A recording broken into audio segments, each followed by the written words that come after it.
This project really was a great opportunity for the students to give them exposure through all aspects of the design process. Senior design is a year-long project for seniors at Gonzaga that gives them design experience using a culmination of the things that we've learned as well as things that we haven't seen about the design process.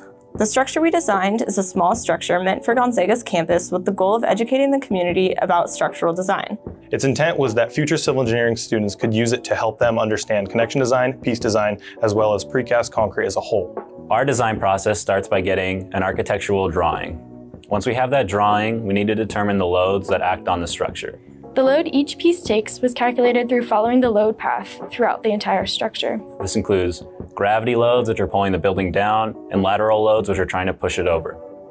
Once we know the load path, then we can start our member design and design the actual pieces. And then once we have our pieces designed, we need to know how to hold them together, and that's when we get into our connections. Along with our connection design, each of us also got the opportunity to design some of the pieces. A few examples of those being the grade beams, the column, the walls, slab, and beam. After completing the design calculations, we moved on to drawing up each individual piece in AutoCAD. These drawings were intended to be used and followed in the plant during fabrication. The drawings show the dimensions for multiple views and the steel that goes into each piece. The main features shown on these drawings are the placement of the rebar, stirrups, ties, connection blockouts, and location of the lifting inserts. To do this, we started with a larger structure, which was based off the Stevens Center, and then took a segment out of that so that the members and connections would be sized accordingly without having to display an entire building. Unfortunately, due to circumstances not within our control, this structure was not able to be built on Gonzaga's campus in the near future. But our work is done, the project is shelved and ready to go in case the opportunity arises itself to be built again. But we still were able to take our piece drawings and develop a 3D model, and we're in the process of getting that 3D printed so that we will have something to display our work in the end. One of the unique features that this project provides is that the students get exposure to precast concrete, which is different than cast-in-place concrete, which is usually traditionally what academics are surrounded with as far as design.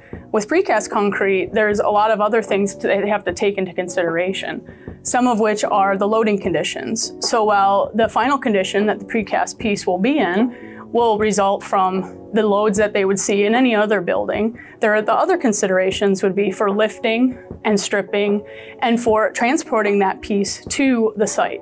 Because precast concrete is built in a plant and then it is taken to the site. So these other considerations were definitely something new that the students had to account for and had not yet had exposure to. I'd have to say my biggest takeaway is that coming out of school, we actually know what we're doing. A lot of times I've heard professionals say that when students come out, they don't know what they're doing or they don't know the design process, which is fine. We're not going to know every little detail, but we have a great base of knowing where to go get every information we need. My biggest takeaway from being a part of this senior design project is the fact that we really had to learn how to design connections on our own, which is something we don't really see a whole ton of in many of our civil engineering courses. So something that I thought was really cool about this project is that we designed it with the intent of seeing it built in real life. So that gave us experience with collaborating with professionals and thinking about things like constructability, which is just not something that we've seen in the classroom. For me, the biggest takeaway is that we got to be part of something that leaves our legacy on Gonzaga's campus. Right now, that's as a 3D printed model, but hopefully someday in the future, it will be as a physical structure that future civil engineers can learn from.